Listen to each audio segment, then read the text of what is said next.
जब देश में हजारों करोड़ों की घोटाला की बात होती है तो सवाल पूरे भारत पे उठते हैं। लेकिन जब बिहार की सृजन घोटाला सामने आए तो सवाल सीधे सरकार पे आकर रुक गए। और उस समय राज्य की कमान थी नीतीश कुमार के हाथ में। उनके कार्यकाल में सरकारी खजाने से करोड़ों रुपए चुपचाप एनजीओ के खाते में जाते रहे, ना शोर ना चेतावनी। यही सवाल सृजन घोटाले को बाकी घोटाले से अलग बनाता है। आइए समझते हैं आखिर 1000 करोड़ का ये घोटाला कैसे हो। ये कहानी की शुरुआत होती है करीब 2007 से 2008 के आसपास, जब बिहार में विकास योजनाएं के लिए पैसे जारी किए जा रहा। ये पैसे सरकारी खजाने में जाना चाहिए था, लेकिन भागलपुर में मनोरमा देवी द्वारा चलाए जा रहे एनजीओ सृजन महिला विकास सहयोग समिति के खाते में ये पैसा डाइवर्ट किया जाने लगा। धीरे धीरे इस पूरे नेटवर्क में एनजीओ से जुड़े लोग, ट्रस्टी और बैंक सिस्टम के अंदर कुछ अधिकारी शामिल होते गए।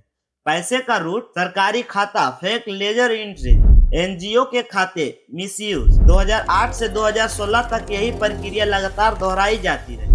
हर बार रिकॉर्ड बदले गए, फर्जी कागज बनाए गए और सरकारी पैसे को एनजीओ के खाते में ट्रांसफर किया जाता रहा। ऊपर से सब कुछ नॉर्मल दिखाता रहा, लेकिन अंदर से पैसा गायब होता गया। धीरे धीरे 1000 करोड़ से ज्यादा रुपये सिस्टम से निकाले गए, जिससे कई विकास योजनाएं अधूरे रह गए और गरीब परिवारों तक मदद कभी नहीं पहुंच पाई। फिर आता है 2017, जब पहली बार ऑडिट में गड़बड़ी सामने आती। जहां पैसा होना चाहिए था वहां कुछ भी नहीं। इसके बाद सेंट्रल ब्यूरो ऑफ इन्वेस्टिगेशन शामिल हुए। जांच में पाया गया कि कई फर्जी रिकॉर्ड और गलत ट्रांजैक्शन हुए थे, लेकिन कई आरोपियों के खिलाफ लीगल एक्शन लंबित रहा और कुछ मामला अभी तक अदालत में। लेकिन असली सवाल अब भी वही है, इतने सालों तक ये सब चलता कैसे रहा? क्या यह सिर्फ लापरवाही थी या सिस्टम के अंदर ही कुछ ऐसा था जो इसे रोकना नहीं चाहता? सबसे बड़ी बात यह है कि 2017 से शुरू हुई इन्वेस्टिगेशन आज तक पूरी नहीं।